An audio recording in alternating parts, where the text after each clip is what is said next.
ഇന്ന് നമുക്ക് യൂണിവേഴ്സിനോട് നിങ്ങളുടെ ഇപ്പോഴത്തെ സിറ്റുവേഷൻ ഇനി എന്ത് പ്രതീക്ഷിക്കാമെന്ന് ചോദിക്കാം. 5 ഓഫ് പെന്റക്കിൾസ് എന്ന് പറയുന്നത് പണസംബന്ധമായ ഒരു കാർഡാണ്. നിങ്ങൾ പണസംബന്ധമായി ഇപ്പോൾ ധാരാളം ബുദ്ധിമുട്ടുകളിലൂടെയാണ് കടന്നു പോകുന്നതെന്ന് ഈ കാർഡിൻ്റെ എനർജി സൂചിപ്പിക്കുന്നു. ഒരുപക്ഷെ ശാരീരികമായിട്ട് നിങ്ങൾ ഒരുപാട് ബുദ്ധിമുട്ടുകൾ അനുഭവിക്കുന്നുണ്ടാകാം. വളരെ പണസംബന്ധമായിട്ട് നിങ്ങൾക്ക് ഒരുപാട് ടെൻഷൻ ഉണ്ടെന്ന് ഈ കാർഡ് പറയുന്നുണ്ട്. നഷ്ടപ്പെട്ടു പോകുന്ന ഭയമോ അല്ലെങ്കിൽ എന്തെങ്കിലും ചീറ്റിങ്ങോ ഒക്കെ നിങ്ങളുടെ ജീവിതത്തിൽ വന്നിട്ടുണ്ടാകാമെന്ന് ഈ കാർഡിൻ്റെ എനർജി സൂചിപ്പിക്കുന്നു. 7 ഓഫ് കപ്സ് എന്ന് പറയുന്നത് ഒരു ടെംപ്റ്റേഷൻ്റെ കാർഡാണ്. നിങ്ങളുടെ മുന്നിൽ ധാരാളം അവസരങ്ങളുണ്ടെന്ന് ഈ കാർഡിൻ്റെ എനർജി സൂചിപ്പിക്കുന്നുണ്ട്. വളരെ ആലോചിച്ച് തീരുമാനങ്ങൾ എടുക്കുക. ചീത്ത കൂട്ടുകെട്ടിൽ പോയി പെട്ടുപോകരുതെന്ന് ഈ കാർഡിൻ്റെ എനർജി സൂചിപ്പിക്കുന്നുണ്ട്. മദ്യപാനം, ചൂതുകളി അങ്ങനെ ഒന്നിലും പോയി ആരെങ്കിലും പെട്ടുപോയിട്ടുണ്ടെങ്കിൽ അതിൽ നിന്ന് വളരെ വേഗം തിരികെ വരാനായിട്ട് ശ്രമിക്കുക. അവസരങ്ങൾ വളരെ ആലോചിച്ച് തീരുമാനങ്ങൾ എടുക്കുക എന്ന് ഈ കാർഡിൻ്റെ എനർജി സൂചിപ്പിക്കുന്നുണ്ട്.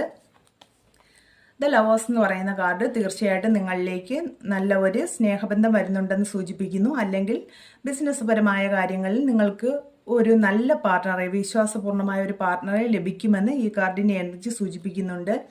3 ഓഫ് കപ്സ് എന്ന് പറയുന്നത് ഒരു സന്തോഷകരമായ ഒരു കൂടിച്ചേരൽ എന്നൊക്കെയാണ് ഈ കാർഡിൻ്റെ മീനിങ്സ്. അപ്പോൾ നിങ്ങളുടെ ജീവിതത്തിൽ സന്തോഷകരമായ ഒരു സിറ്റുവേഷൻ വരുന്നുണ്ടെന്ന് ഈ കാർഡിൻ്റെ എനർജി സൂചിപ്പിക്കുന്നു.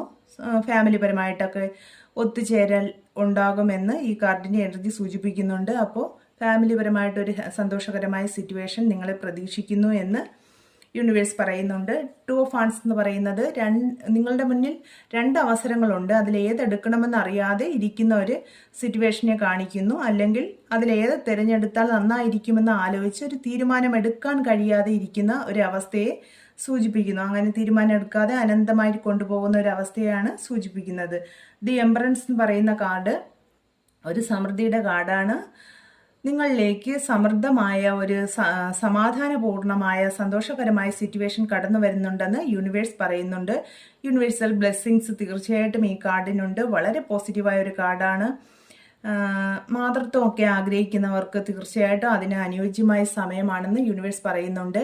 ബിസിനസ് പരമായ കാര്യങ്ങളിൽ പാരമ്പര്യമായ രീതിയിൽ ബിസിനസ്സൊക്കെ ചെയ്താൽ നന്നായിരിക്കുമെന്ന് ഈ കാർഡിൻ്റെ എനർജി സൂചിപ്പിക്കുന്നു. വളരെ പോസിറ്റീവായ ഒരു കാർഡാണ്. തീർച്ചയായിട്ടും നിങ്ങൾക്ക് സമാധാനവും സന്തോഷവും വരുന്നുണ്ടെന്ന് ഈ കാർഡിൻ്റെ എനർജി സൂചിപ്പിക്കുന്നു. വളരെ ഒരു വ്യക്തിത്വമുള്ളവരാണ് നിങ്ങളെന്ന് സൂചിപ്പിക്കുന്നു. ഒരു നേതാവിനെ പോലെ തീരുമാനങ്ങൾ എടുക്കാൻ കഴിവുള്ള, വളരെ കഠിനാധ്വാനമൊക്കെ ചെയ്യാൻ കഴിവുള്ളവരാണ് നിങ്ങളെന്ന് യൂണിവേഴ്സ് പറയുന്നുണ്ട്. അപ്പോൾ നിങ്ങൾക്ക് തീരുമാനങ്ങൾ എടുക്കാൻ കഴിവുള്ളവരാണ്. വളരെ ആലോചിച്ച് തീരുമാനങ്ങൾ എടുക്കുക. ഇപ്പോഴത്തെ സിറ്റുവേഷൻ എല്ലാം കഴിയും, അതെല്ലാം കടന്നു പോകും. പണസംബന്ധമായ ബുദ്ധിമുട്ടുകളൊക്കെ തീരും. നിങ്ങൾക്ക് നല്ലൊരു ദിവസം വരുന്നുണ്ടെന്ന് യൂണിവേഴ്സ് പറയുന്നു. എല്ലാവർക്കും റെസനേറ്റ് ആകണമെന്നില്ല. റെസനേറ്റ് ആകുന്നവർ എടുക്കുക.